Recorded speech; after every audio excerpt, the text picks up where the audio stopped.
Assalamualaikum warahmatullahi wabarakatuh. Alhamdulillahirabbil alamin. Wassalatu wassalamu ala asyrafil anbiya'i wal mursalin nabiyina Muhammadin wa ala alihi wa sahbihi ajma'in. Para pemirsa sekalian, selamat jumpa dengan kami di channel ini. Mudah-mudahan pemirsa sekalian dan kita semuanya senantiasa dalam lindungan Allah Subhanahu wa taala dan mendapatkan rahmat, nikmat, dan segala kebaikan darinya. Pemirsa sekalian, pada kesempatan ini kami coba mengundang para pemirsa sekalian untuk berbagi informasi seputar salah satu di antara 10 hari pertama bulan Dzulhijjah, yaitu yang disebut dengan hari Tarwiyah. Kita tahu dalam 10 hari pertama bulan Dzulhijjah ada hari Tarwiyah, ada hari Arafah, ada hari Idul Adha, dan ada setelah itu Ayyamut Tasyrik. Maka pada kesempatan ini izinkan kami memberikan sedikit keterangan tentang hari Tarwiyah. Sebelumnya mari kita membahas apa makna dari kata-kata tarwiyah. Tarwiyah itu adalah secara bahasa berasal dari kata-kata rawa yurawi, yang artinya adalah menjadikan seseorang itu tidak lagi dahaga dengan air, atau dengan kata lain orang itu minum agar dia tidak lagi merasa dahaga. Arti yang lain adalah yakni membekali diri dengan air sebagai persiapan untuk sebuah perjalanan. Nah, ini makna tarwiyah secara bahasa. Sedangkan tarwiyah dalam istilah artinya adalah hari ke-8 bulan Dzulhijjah, di mana para jamaah haji mulai melaksanakan manasik haji secara aktif, yakni dimulai dengan mengenakan ihram haji di Makkah bagi yang mengambil haji tamattu, atau sudah mengenakan ihram bagi mereka yang mengambil haji ifrad dan qiran. Dan kemudian dari Makkah itu mereka akan berangkat menuju Mina sampai malam hari dan bermalam di Mina, dan esok harinya berangkat menuju Arafah untuk melaksanakan wukuf pada tanggal 9 Dzulhijjah. Inilah hari Tarwiyah, tanggal 8 Dzulhijjah. Kemudian kenapa pada tanggal 8 Dzulhijjah itu disebut dengan sebutan hari Tarwiyah? Ada dua penjelasan mengenai alasan penyebutan tanggal itu dengan hari Tarwiyah.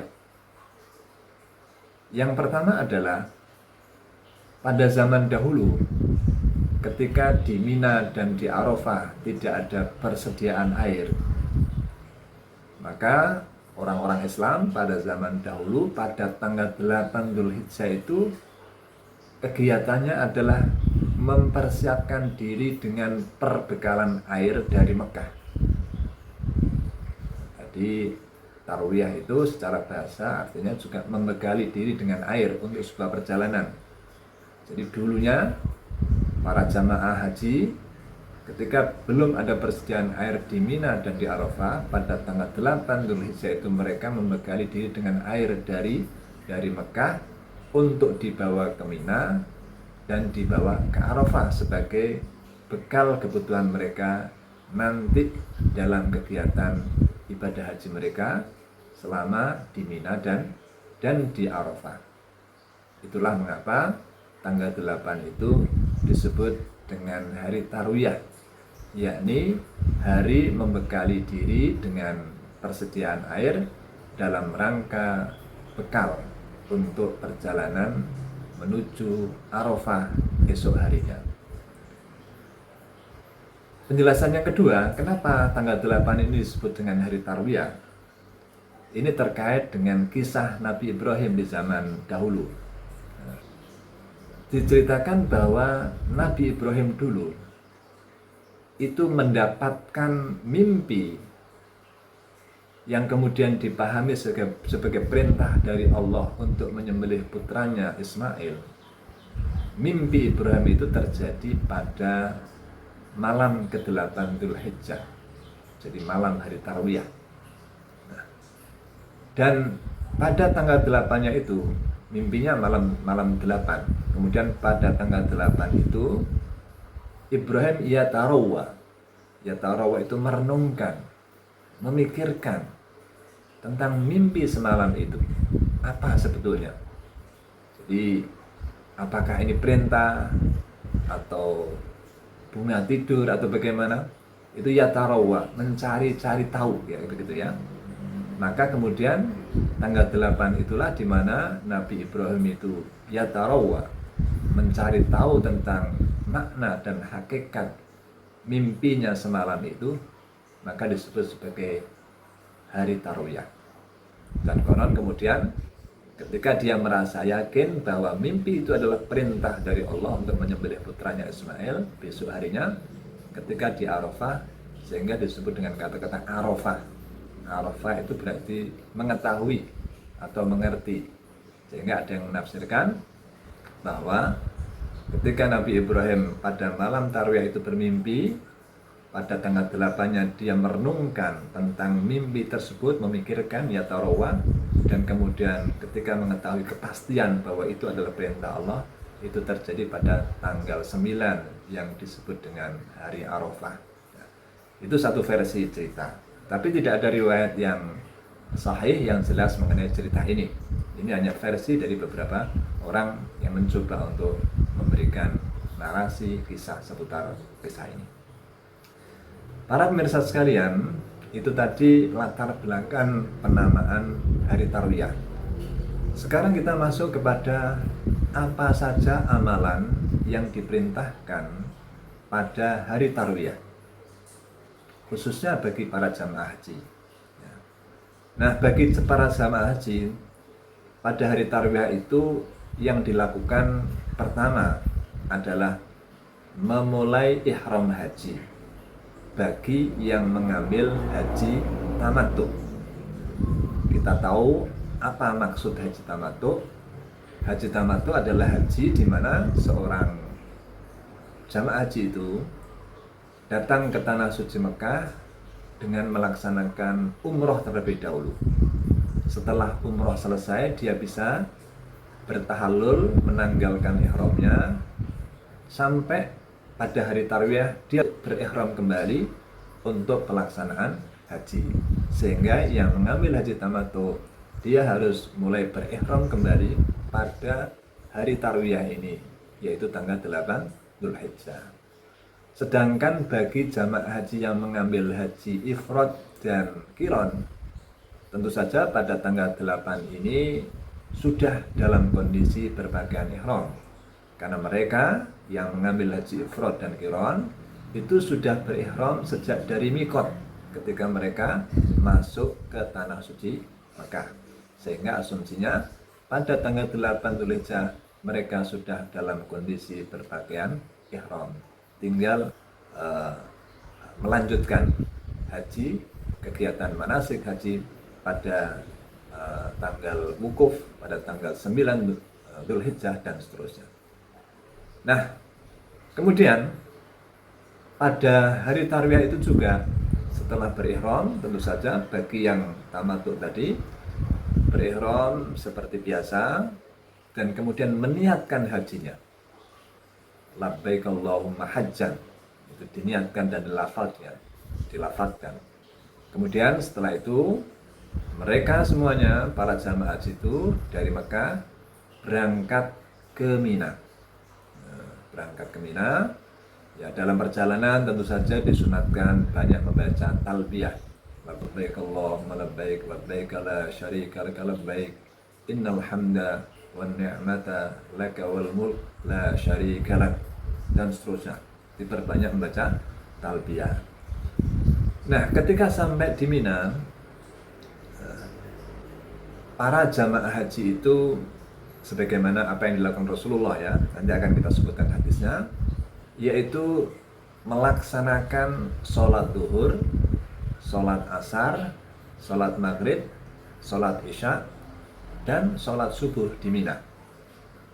Nah, catatannya bahwa setiap sholat tersebut dilaksanakan pada waktunya masing-masing, jadi tidak dijamak. Hanya saja sholat yang rakaatnya 4 itu dikosor. Itulah yang dilakukan oleh Rasulullah SAW pada saat berada di Mina, yaitu melaksanakan sholat zuhur, asar, maghrib, isya, dan subuh pada waktunya masing-masing. Hanya saja untuk sholat yang rakaatnya 4 dikosor. Itulah yang dilakukan oleh Rasulullah SAW. Nah, selama malam hari, malam 9 Dzulhijjah, jamaah bermabit di Mina. Itulah yang dilakukan oleh Rasulullah sampai pagi, sampai subuh. Nah, dan hadis yang paling tidak menyebutkan hal ini, ada sebuah hadis panjang diriwayatkan dari Jabir bin Abdullah yang terkait dengan hari tarwiyah adalah falamma kana yaumut tarwiyati tawajjahu ila Mina. Dan ketika datang hari tarwiyah tanggal 9 Dzulhijjah, mereka kaum muslimin jamaah haji yang bersama Rasulullah tadi pada haji wada itu, mereka menuju Mina. Fa'ahallu bil haji, dan mereka kemudian meniatkan hajinya dan juga bertalbiyah. Wa raqiba Rasulullah sallallahu alaihi wasallam, dan Rasulullah kemudian menaiki kendaraannya, yaitu unta quswa. Fa shalla biha adz-dzuhra wal asra wal maghriba wal isya wal fajr, dan kemudian Rasulullah juga sholat zuhur, asar, maghrib, isya, dan fajar atau subuh di Mina. Itulah yang dilakukan oleh Rasulullah sebagaimana di dalam hadis yang diriwayatkan dari sahabat Jabir bin Abdullah. Kemudian bagaimana dengan orang-orang Islam pada umumnya yang berada di luar, yang tidak melaksanakan haji? Maka bagi umat Islam pada umumnya, pada hari tarwiyah itu, ya, karena masih termasuk hari-hari baik, ya, ini disunatkan untuk menjalankan puasa, ya. Memang puasa khusus pada hari tarwiyah ini ada dalilnya, tetapi banyak ahli hadis menilai bahwa dalilnya ini lemah. Dalilnya yaitu hadis riwayat Ibnu Majah, siyamu yaumit tarwiyati kafaratu sanatin wa siyamu yaumi arafata kafaratu sanatain. Artinya puasa pada hari tarwiyah itu menghapus dosa setahun, dan puasa hari Arafah itu menghapus dosa 2 tahun. Ini satu hadis riwayat Ibnu Majah, tetapi banyak yang menilai hadis ini dhaif menurut sebagian ulama, sehingga diperselisihkan. Tetapi puasa pada hari tarwiyah itu juga baik kalau kita melihat hadis yang lain. Hadis yang lain mengatakan bahwa Rasulullah SAW itu juga berpuasa pada 9 hari pertama di bulan Dzulhijjah. Dan tentu saja kalau 9 hari pertama bulan Dzulhijjah termasuk di dalamnya adalah tanggal 8, juga tanggal 9. Tanggal 7 pun juga iya, tanggal 1 sampai tanggal 9. Dan ini diriwayatkan dari sebagian istri Rasulullah SAW. Hadis itu berbunyi, an Hunaidah bin Khalid radhiyallahu anhu an imraatihi an ba'di azwajin Nabi sallallahu alaihi wasallam radhiyallahu anhunna qalat. Hadis ini diriwayatkan dari Hunaidah bin Khalid. Hunaidah bin Khalid mendapat informasi dari istrinya, dan istrinya ini dari istri-istri Rasulullah sallallahu alaihi wasallam.